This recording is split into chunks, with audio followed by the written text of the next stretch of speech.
43. 공의롭게 판단하라. 요한복음 7장 19절에서 24절.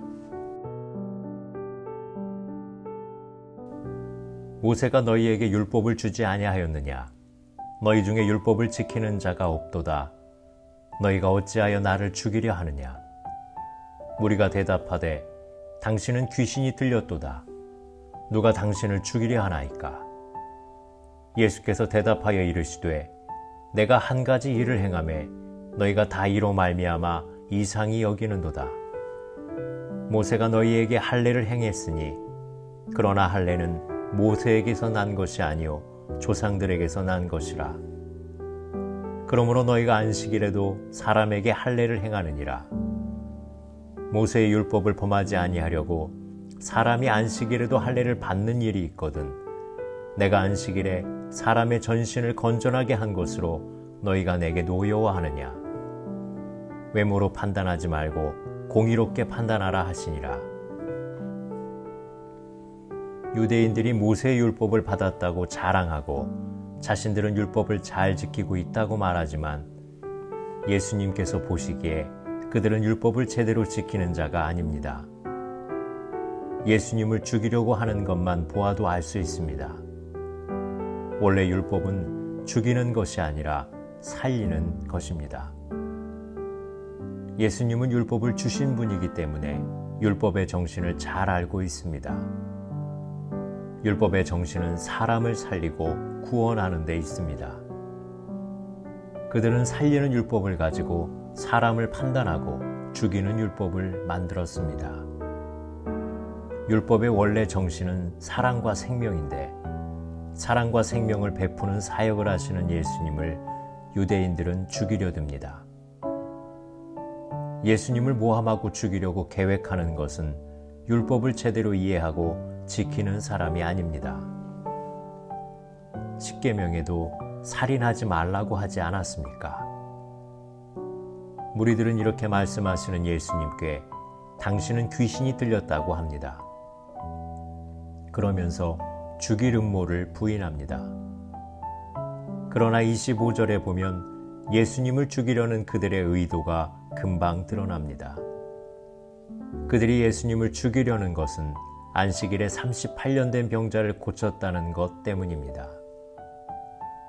선한 일을 좋게 보지 못하는 것은 무엇 때문입니까? 율법주의자가 되면 그렇습니다. 예수님은 그들의 할례의식과 안식일 준수를 들어 알기 쉽게 설명해 줍니다. 아브라함부터 시작된 할례의식은 모세 때에 더욱 철저히 수행됩니다. 할례는 난지 8일 만에 행해야 하므로 안식일에 걸릴 수도 있습니다. 유대인들은 할례법을 어기지 않기 위해 안식일에도 행했습니다. 할례가 안식일보다 우선이라고 생각했습니까? 아니면 할례의 정신이 안식일 정신과 일치한다고 생각했기 때문입니까? 그러면 부분적인 성별 의식을 넘어 사람의 전신을 온전하게 한 치유가 문제가 됩니까? 그것이 과연 죽을 죄입니까? 안식일은 생명과 사랑이라는 하나님의 뜻에 비추어 준수해야 합니다. 안식일이 사람을 위해 있지 사람이 안식일을 위해 있지 않습니다. 사람이 안식일을 지키는 것이 아니라 사실은 안식일이 사람을 지켜줍니다. 예수님은 외모로 판단하지 말고 공의롭게 판단하라고 말씀하셨는데 예수님에 대한 그들의 판단은 선입견 때문입니다. 나사렛에서 무슨 선한 것이 날 수 있겠느냐?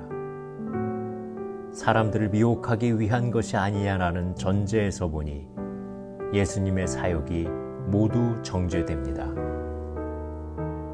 율법을 지킴에 있어서 모양과 형식이 중요한 게 아니라 진실과 내용이 중요합니다. 율법을 형식적으로 지키다 보면 올무가 되고 살리는 법이 죽이는 법이 됩니다. 예수님께서는 이런 율법주의를 비판하십니다. 이들의 율법에 대한 열심은 사람을 죽이는 열심입니다. 종교적으로 잘못되면 정말 가장 잘못됩니다. 열심히 너무 지나쳐 남을 판단하고 남의 지도를 받지 않습니다. 그것은 하나님이 원하시는 믿음 생활이 아닙니다. 남을 판단하고 끌어내리고 비판하는 신앙생활로 나아가면 안 됩니다. 예수님께서는 모세보다 큰 분, 아브라함보다 먼저 계신 분인데 예수님의 말씀에 따라 지켜야 바로 율법이 됩니다. 예수님 없이 신앙생활을 하면 종교인은 될지 몰라도 하나님의 사람은 못 됩니다. 기도하시겠습니다.